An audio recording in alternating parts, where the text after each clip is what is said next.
The day Shen Liang was dragged through the capital in chains, the entire city came out to watch. Some threw rotten vegetables. Some spat at him. Others laughed openly. That's the genius scholar. The man who ranked first in the imperial examination. What a joke. Shen Liang kept his head lowered as blood trickled from his lips. 3 days earlier, he had been the pride of the empire. Today, he was a convicted traitor. The evidence had seemed undeniable. Secret letters, hidden gold, witness testimony. The emperor himself had signed the order. Shen Liang's entire family was executed. His father, his mother, his younger sister, everyone except him. The emperor spared his life only so he could suffer. As he knelt in the execution yard awaiting exile, he stared at the sky. He had only one question.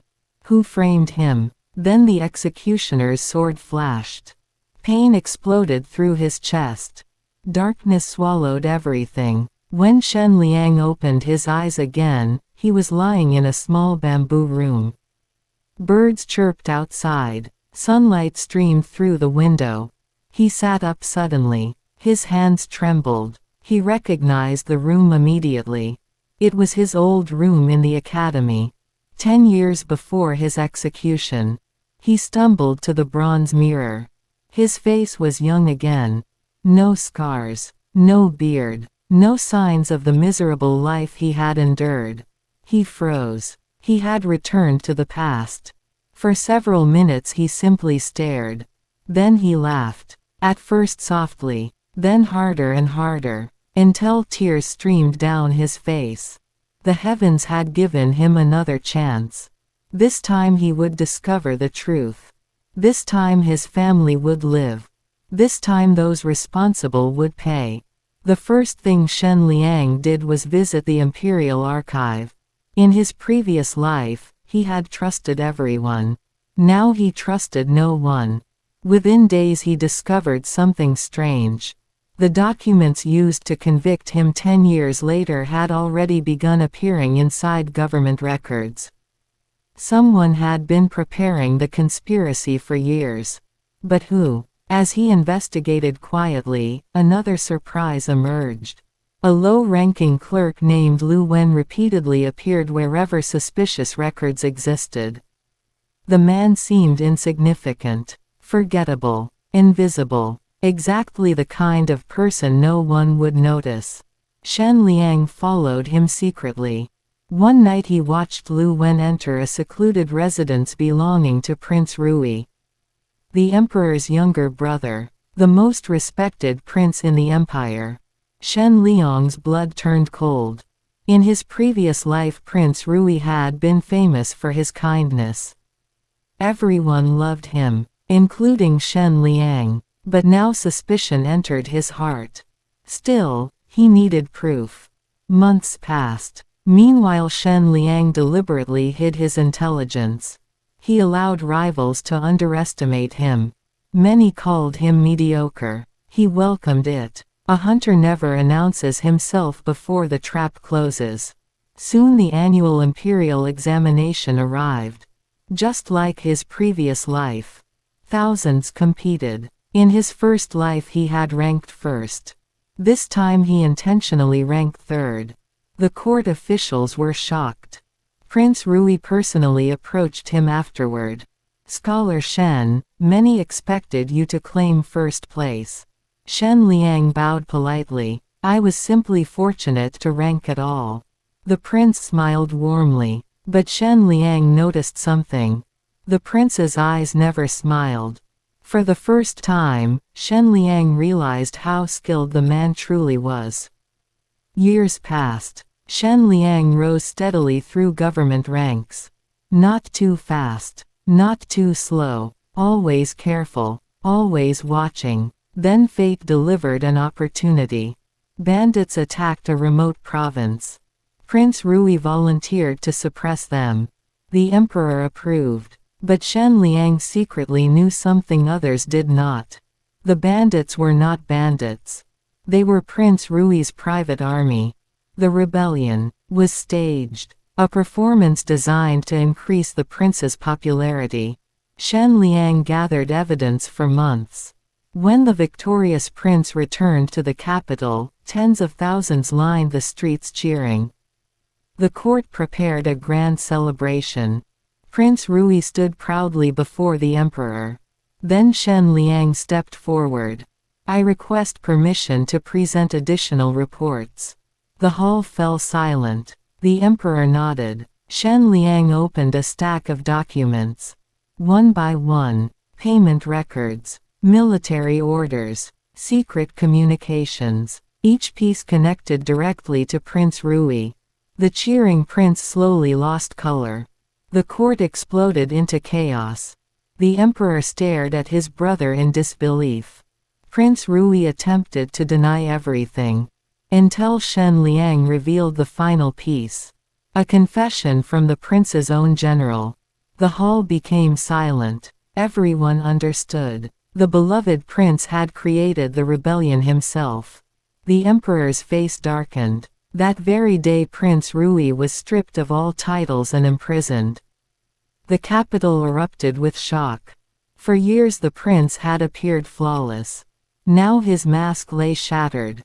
But Shen Liang knew the truth. Prince Rui was only a piece of the puzzle, not the mastermind. Months later another mystery emerged. An assassin attempted to kill the emperor. The assassin failed. Before dying, he left behind a single clue. A jade pendant. Shen Liang recognized it immediately. His heart nearly stopped. The pendant belonged to his father, a man who should have been innocent. Why would an assassin carry it? Determined to uncover the answer, Shen Liang investigated his own family history. The truth shocked him. His father had once served a secret organization protecting the empire. The organization had been disbanded decades earlier. Officially, unofficially it still existed, operating in the shadows. Its leader remained unknown. For the first time Shen Liang realized his family had never been ordinary. Someone had destroyed them not because they were weak, but because they knew dangerous secrets. Following hidden clues left by his father, Shen Liang uncovered a network stretching across the empire. Corrupt ministers, merchants, military commanders, all secretly working together. At the center stood a man nobody suspected. The Prime Minister, the Emperor's most trusted advisor. The man who had served 3 generations of rulers. The man who had personally recommended Shen Liang's execution in his previous life. The realization struck like lightning. The Prime Minister had orchestrated everything. The false evidence, the assassinations, the conspiracy. Even Prince Rui had merely been a pawn. For years Shen Liang prepared carefully.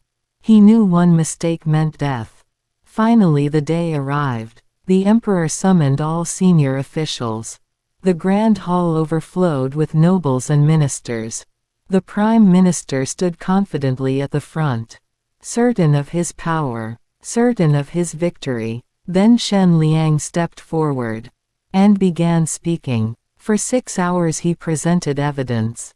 Every crime, every murder, every stolen fortune, every betrayal. The hall became quieter with each revelation. By the end, even breathing seemed loud. The Prime Minister laughed. "You think documents can destroy me?" Then Shen Liang unveiled the final surprise. Witnesses entered one after another. Former allies, former servants, former assassins, people the Prime Minister believed dead. Each testified, each confirmed the truth. The old man's confidence finally broke. For the first time fear appeared on his face.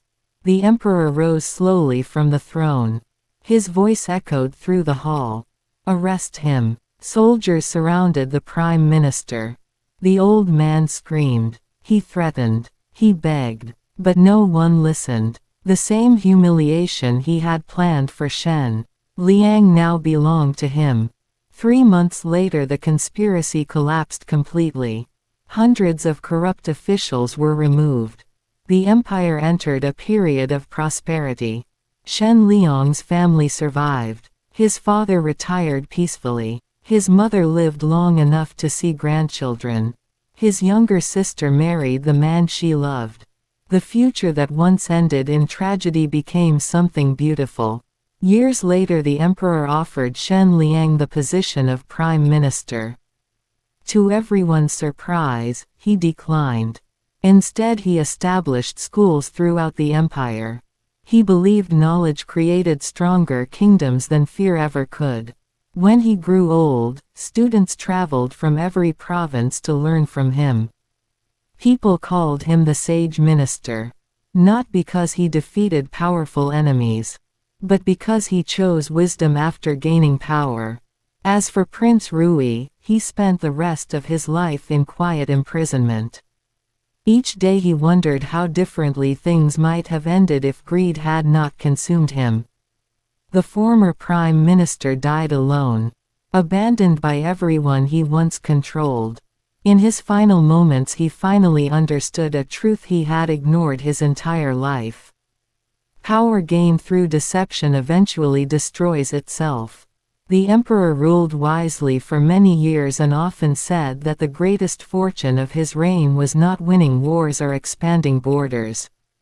It was having Shen Liang at his side. And Shen Liang himself. On the evening of his 85th birthday, he sat beneath a flowering plum tree surrounded by children, grandchildren, and former students. As the sun disappeared beyond the mountains, he smiled. In one life he had died a traitor. In the next, he became a legend. And for the first time across both lifetimes, he left the world without regrets. The end.